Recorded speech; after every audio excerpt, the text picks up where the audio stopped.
Okay အားလုံးပဲမင်္ဂလာပါ Product ID and Business Training Center နဲ့ကျေးဇူးပါတယ်ကျွန်တော်တော့ဖြစ်ပါတယ်အဲ့တော့ကျွန်တော်တို့ပေါ့နော်ဒီနေ့လေ့လာမှုလေးမှာကျွန်တော်ဘာကိုလေ့လာသွားမလဲဆိုရင်တော့ပေါ့နော်ကျွန်တော်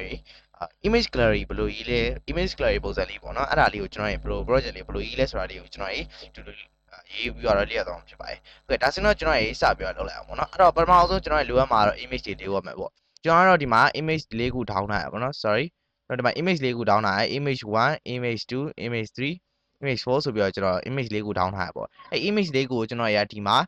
ပေါ့နော်တေချာဘောင်လေးခတ်ပြီးတော့အောက်က description လေးရေးပြီးတော့ကျွန်တော် image gallery တခုလေးစောက်ပါ image gallery လေးတခုစောက်မှာဖြစ်ပါတယ်အယူဆုံးကျွန်တော် h1 လေးနဲ့ image gallery gallery ဆိုပြီးတော့ကျွန်တော်ဒီမှာထည့်လိုက်မှာပေါ့ gallery gallery ထည့်ရပါတော့ gallery ဆိုပြီးကျွန်တော်ထားလိုက်မယ်ပြီးရင်ဒါတော့ကျွန်တော်ဒီမှာ style inline လေးနဲ့ text style inline ပုံစံလေးနဲ့ text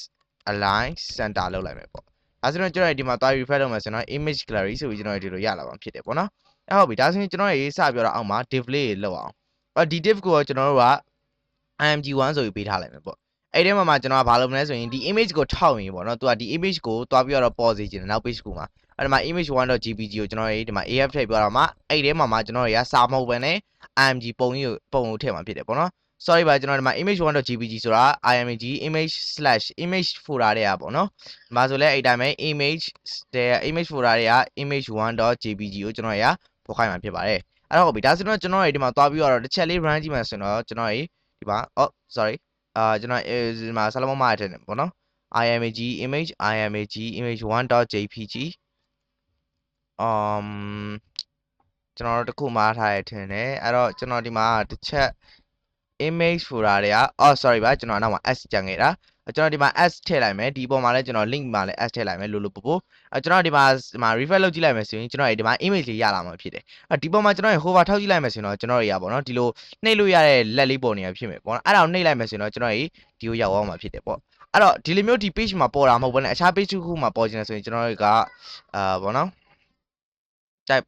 ကျွန်တော်ဘယ်လိုလုပ်အောင်မလဲဆိုရင်ဒီနေရာမှာမှကျွန်တော်ဒီမှာပေါ့နော်ချက်ကြည့်လိုက်မယ်ဒီ on row ဘောတော့ဒါရဲ့ကျွန်တော်လုပ်လို့ရဟာပဲဒါလေးခဏလေးကြောက်ရလိုက်မယ် on ခဏကြောက်ရလိုက်မယ်ကျွန်တော်ဘာလုပ်လို့ရလဲဆိုရင် page လို့ခေါ်လာမသိအဲ့ဒါကို blank ဆိုပြီးလုပ်လိုက်ပေါ့ sorry ထိုက်ပါတော့ကျွန်တော်ဒီတိုင်းလည်းပေါ်လဲဘာမှတော့မဖြစ်ဘူးပေါ့နော်ဒါပေမဲ့ကျွန်တော်ဒါတွေကိုလုပ်လို့ရတယ်အဲ့ဒါနောက်တနည်းနဲ့ကျွန်တော်လုပ်လို့ရတယ်ပေါ့ဒါပေမဲ့ဒါကိုကျွန်တော်နောက်ကျမှသွားမယ်ပေါ့နော်အဲ့တော့ဟုတ်ပြီအဲ့ဒီမှာ image src ကိုကျွန်တော်image မှာ image ရဲ့ image 1ဆိုပြီးလောက်လိုက်တဲ့အကြောင်းကိုကျွန်တော်တို့နှိပ်မယ်ဆိုရင်ပေါ်ရပေါ့ဗျာဥပမာပြောရမယ်ဆိုဒီလိုပေါ့ဒီမှာ open new sorry new window တော့မဟုတ်ဘူးနော်အဲ့လိုမျိုးပေါ်တာပေါ့နှိပ်လိုက်မယ်ဆိုရင်တော့ဟုတ်ပြီဒါဆိုတော့ကျွန်တော်ရပြီဆိုတော့ကျွန်တော်ဒီ image တစ်ခုတည်းမဟုတ်ဘဲနဲ့ကျန်တဲ့ image တွေပါထပ်ထည့်အောင်sorry အဲ့မထည့်ခင်ကျွန်တော်ဘာလုပ်မလဲဆိုရင်တော့ပေါ့နော်အဲ့ဒါမထည့်သေးဘူးဘာလုပ်မလဲဆိုရင်ဒီ image ရဲ့အောက်လေးမှာကျွန်တော် description လေးတစ်ခုရေးမယ်အဲ့ဒါအောင်မှကျွန်တော်ဒီ image ကိုဘောင်တက်ခတ်မယ်ပေါ့အဲ့ဒီမှာကျွန်တော်ကဒီအောက်မှာ div တစ်ခုနဲ့တွားပြီးတော့ dscription descriptions s ထည့်လိုက်မယ်ပေါ့ဘာလို့ဆို4ခုဆိုတော့4ခုမဟုတ်လို့လေ image 4ခု description 4ခုdescription မှာမှ lorem ဆိုတော့ lorem lorem ထည့်မယ်ပြီးတော့ကျွန်တော်ဒီမှာဒီလောက်လေးကိုကျွန်တော်ဖြတ်ပြီးတော့ dot လေးထားလိုက်မယ်အဲ့ဒါဆိုတော့ကျွန်တော်ဒီလောက်စာလေးဖြစ်မယ်ပေါ့အဲ့ဒီလောက်စာလေးဖြစ်တာကျွန်တော်ဒီလိုမရဘူးပေါ့နော်ဘာလို့ဆိုကျွန်တော်ဒီနားလေးမှာပဲကွက်ပြီးတော့ဟောဖြစ်ရမှာကျွန်တော်ဘာလုပ်ပေးမလဲဆိုရင်ဒီကောင်ကိုဒီမှာ style လေးလာပြီးတော့ width ကို 100% ဆိုပြီးကျွန်တော်လုပ်ပေးလိုက်မယ်ဒါဆိုရင် sorry 10% ဆိုရင်ဒီလို10%ပေါ့ဗျာအဲ့မဲ့သူက 100% ဆိုတော့ဒီလို100% ဖြစ်နေတာအမှန်တကယ်ကတော့ကျွန်တော်ဒီ image ရဲ့ဟာကိုလိုချင်တာပေါ့နော်အဲ့တော့ကျွန်တော်ဘာလုပ်ပေးရမလဲဆိုရင်width ကို 100% ဆိုပြီးတော့ဒီကောင်ကိုဒီလိုဒီကောင်ကိုဒါမှမဟုတ်လည်းကျွန်တော် description နဲ့ထားမနေတော့ဘူးเนาะအဲ့မှာဒီကောင်ကိုဒီလိုလေးလောက်လိုက်မယ်အဲ့တော့ဒီ description ကို p-tag ထဲမှာထည့်လိုက်မယ် p-tag ထဲမှာထားလိုက်မယ်အဲဆိုရင်ကျွန်တော်ဒီမှာ p-tag အဲ့တော့ပေါ့နော်ကျွန်တော်ဘာလုပ်မလဲဆိုတော့ဒီ img1 ဆိုရဲ့ frame လေးကိုကျွန်တော်တို့ရပါတော့border ခတ်မယ်ပေါ့ကျွန်တော် img1 နဲ့ထည့်မနေတော့ img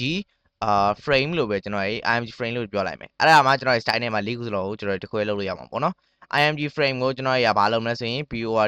border ဆိုပြီးတော့ကျွန်တော်ပေါ့နော်2 pixel solid GRA ပေါ့နော်GRA gray ဆိုပြီးကျွန်တော်ထားလိုက်ပါပေါ့ sorry ဒီနားမှာ gray မထားလိုက်ရပါတော့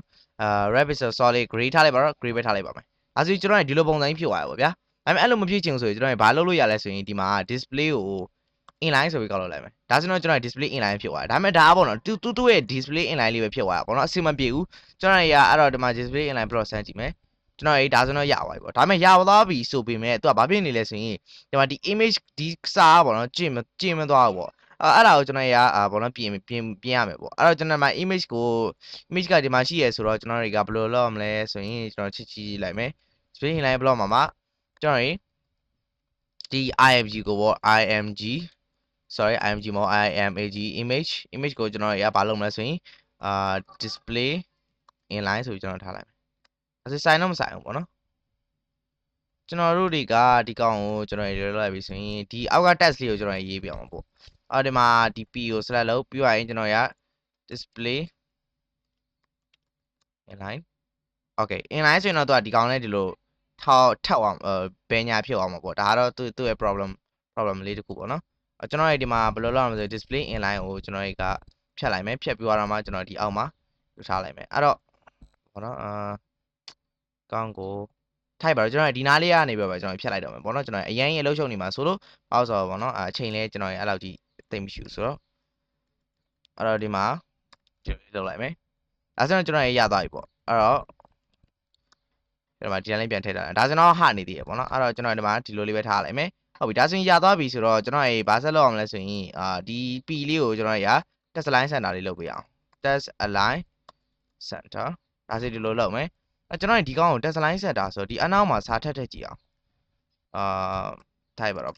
့ဘာထည့်ကြည့်လိုက်မယ်စိဟုတ်ပြီဒီဘက်ကိုရောက်သွားပြီပေါ့နော်အဲ့တော့ကျွန်တော်ဒီစာကိုထပ်မထည့်တော့ဘာလို့ဆိုဒီဘက်ကိုမရောက်စေချင်တဲ့အတွက်ကြောင့်မလို့ပေါ့နော်အဲ့ကျွန်တော်ဒီကောင်ကို control z ပြန်ခေါ်လိုက်မယ်ဒီလိုဖြစ်သွားပြီ test line center ဖြစ်တဲ့ကြောင့်မလို့ကျွန်တော်ဒီလိုပုံစံလေး test line center လေးကတောင်းအောင်ဖြစ်တယ်ကျွန်တော်တွေဘောနော်ဒီကောင်ကို div လေးကိုဒီလိုထားပြီးတော့အဲ့ထဲမှာဒီလို p လောက်လိုက်မယ်ဆိုရင်ဒီမှာကျွန်တော်စာထပ်ရေးလိုက်မယ်ဆိုရင်ကျွန်တော်ဟိုဘက်ကြီးကိုသွားနေပေါ့အမှန်တကယ်တော့ကျွန်တော်မသွားစေချင်ဘူးပေါ့နော်အဲဘာမှဖြစ်ပါဘူးကျွန်တော်မသွားအောင်လို့ဒီတိုင်းစာလေးကိုတူတူလေးပဲရေးထားလိုက်လို့လည်းရရပါတော့ကျွန်တော်နောက်ပိုင်းကြုံကြိုက်တော့မှကျွန်တော်တို့ဒီကောင်လေးကိုဘလို့တော့သူပေါ့နော်ဒီ box ဆိုဒီ box လေးထဲမှာပဲရှောင်းလို့ဘယ်လိုလုပ်မလဲဆိုတာလေးကိုကျွန်တော်လိလက်သွားမယ်ပေါ့အဲ့ဒါဟုတ်ပြီဒါဆိုရင်ကျွန်တော်ဒီမှာဒီလိုပုံစံလေးကိုရသွားပြီဒါပေမဲ့ဒီလိုပုံစံနဲ့ပြီးလားဆိုတော့မပြီးဘူးပေါ့နော်ကျွန်တော်ဘာလုပ်ပေးရမလဲဆိုရင်ကျွန်တော်လုပ်ချင်တာပေါ့နော်ဒီ box လေးကိုဟိုဘက်လုပ်လိုက်ပြီဆိုရင်ဒီ border လေးကလင်းလာပြီးတော့အမဲရောင်အရှင်းဖြူသွားပြီးတော့ကျွန်တော်ပေါ့နော်အဲ့လိုမျိုးဖြစ်နေပြီပေါ့ပြီးရင်နောက်တစ်ခုကတော့ဘယ်လိုဒီ hover ထောက်hover လုံးမလုပ်လို့ကျွန်တော်border radius လေးကိုထားခြင်းတယ်ပေါ့အဲ့တော့ကျွန်တော်ဘောနော်ကျွန်တော်border radius ကတော့ကျွန်တော်border မှာပါပွားထင်တယ်ပေါ့နော် border ကိုကိုရဖြစ်တယ်အဲ့တော့ဟုတ်ပြီဒီမှာဒါပေမဲ့ပေါ့နော် border radius ကကျွန်တော်နောက် CSS advanced ကြရင်ထပ်ပြီးတော့အသေးစိတ်ပါမှဖြစ်တယ်ပေါ့နော်အဲ့တော့ဟုတ်ပြီဒါဆိုရင်ကျွန်တော်ဒီကောင်ကိုဘာလုပ်မလဲဆိုရင် border radius ကို20 pixel လို့ကျွန်တော်ဆန်းထားကြည့်လိုက်မယ်ဒါဆိုတော့ကျွန်တော်ဒီလိုကြီးဖြစ်သွားတာပေါ့အဲ့တော့ဒီလိုဖြစ်သွားဆိုတော့မကောင်းလားဆိုတော့ကောင်းတယ်ဒါပေမဲ့ကျွန်တော် image ကပါ image ကိုပါသွားလုပ်ပြရမယ်ပေါ့အဲ့တော့ကျွန်တော်ဒီမှာ img image ကိုလုပ်မယ် border radius 10 pixel border radius border top radius လုပ်လို့ရလားtop right top left top right radius top left radius ဒါဆိုတော့ကျွန်တော်top left နဲ့ right ကိုပဲကျွန်တော် radius ထားသွားတော့မယ်ကျွန်တော်ဒီမှာနည်းနည်း zoom ဆွဲကြည့်လိုက်မယ်ဆိုရင်သူထဲမှာပြဿနာလေးရှိနေတာတွေ့ရမှာပေါ့အဲ့တော့ကျွန်တော်ဒီမှာ border radius ကို10 pixel မဟုတ်ဘဲနဲ့50စစ်ထားကြည့်လိုက်မယ်ဒါဆိုရင်ဘာဖြစ်မလဲပေါ့border image ဒီ sorry img ပေါ့ image မဟုတ်အဲ့ဒါကျွန်တော်ဒီလိုထားလိုက်မယ်ဆိုရင်တော့သူ round ဖြစ်သွားပြီပေါ့ဒါပေမဲ့10 pixel ထားရဆိုကျွန်တော်10 pixel ထားမှာ quality ဖြစ်မှာလေဟုတ်တယ်မလားအဲ့တော့ကျွန်တော်ဒီမှာ10 pixel စီပဲထားလိုက်မယ်အဲ့ဆိုတော့နည်းနည်း quality မဖြစ်သေးဘူးဖြစ်နေပေါ့နော်အဲ့တော့ဒီမှာ8 pixel ဘာများဖြစ်မလဲokay ဒါဆိုတော့ကျွန်တော် quality ဝင်သွားမှာပဲဖြစ်ပါတယ်ဟုတ်ကဲ့ဒါဆိုတော့ကျွန်တော်အဆင်ပြေပြီပေါ့နော်ကျွန်တော် sorry နည်းနည်းပုံလေးနည်းနည်းဝါနေရပေါ့နော်ကျွန်တော် down တာ resolution ကတိတ်မကောင်းထင်တယ်ပေါ့နော်okay အဲ့တော့ဒီအားတော့ကျွန်တော်ကပေါ့နော်ဒီ image gallery လေးတစ်ခုလောက်လိုက်တာပေါ့ဒါပေမဲ့ဒါတစ်ခုတည်းဟို image gallery လို့ခေါ်တာဆိုမဟုတ်ဘူးပေါ့နော်ကျွန်တော်ဘယ်နှခုလို့လဲဆိုတော့၄ခုလို့ပဲပေါ့ကျွန်တော်မှာအဲ့၄ခုကိုဘယ်လိုရအောင်ယူမလဲဆိုရင်ကျွန်တော်လွယ်လွယ်လေးဒီကောင်းလေးကိုကျွန်တော်copy paste လုပ်လိုက်အောင်မယ်ပြီးတော့ကျွန်တော်ဒီမှာ image နာမည်လေးမှာ2ဆိုပြီးကျွန်တော်တို့ပြောင်းပေးမယ်ဒီမှာကျွန်တော်ရှိမှ၄ခုရှိရဆိုလေအဲ့ဒီမှာ3ဆိုတော့ဒီမှာ4ဖြစ်သွားတယ်3အဲ့မှာကျွန်တော်ဒီမှာ4ဒါဆိုတော့ကျွန်တော်ဒီမှာ image လေး၄ခုရမှာဖြစ်တယ်ပေါ့နော်အဲ့တော့ဒါတွေကတော့ကျွန်တော်ဘယ်လိုလုပ်လို့ရလဲဆိုရင်ကျွန်တော်flex လေးသုံးပြတော့ပေါ့နော်ကျွန်တော် flex သုံးပြတော့ display flex သုံးပြတော့ကျွန်တော်ကောင်းလေးညှိလို့ရတယ်ဒါပေမဲ့ကျွန်တော်တို့ flex ကိုမလေ့လာသေးတဲ့ကြောင့်ကျွန်တော်နောက်ပိုင်းမှာပဲကျွန်တော်ဒီ project ကိုပြန်လာပြီးတော့ display flex ပေါင်းနဲ့ကျွန်တော်ညှိမှာပဲဖြစ်ပါတယ်အဲ့တော့ဟုတ်ကဲ့အဲ့တော့အားလုံးပဲကျေးဇူးအများကြီးတင်ပါတယ်ကျွန်တော်တို့ဒီနေ့လေ့လာခဲ့တာကတော့ image gallery လေးကိုဘယ်လိုလုပ်ရလဲဆိုတာလေးကိုကျွန်တော်လေ့လာခဲ့ဖြစ်ပါတယ်ကျွန်တော်နောက်တဲ့လေ့လာမှုလေးမှာတော့ပြန်ပြီးတော့တွေ့ဆုံကြပါမယ်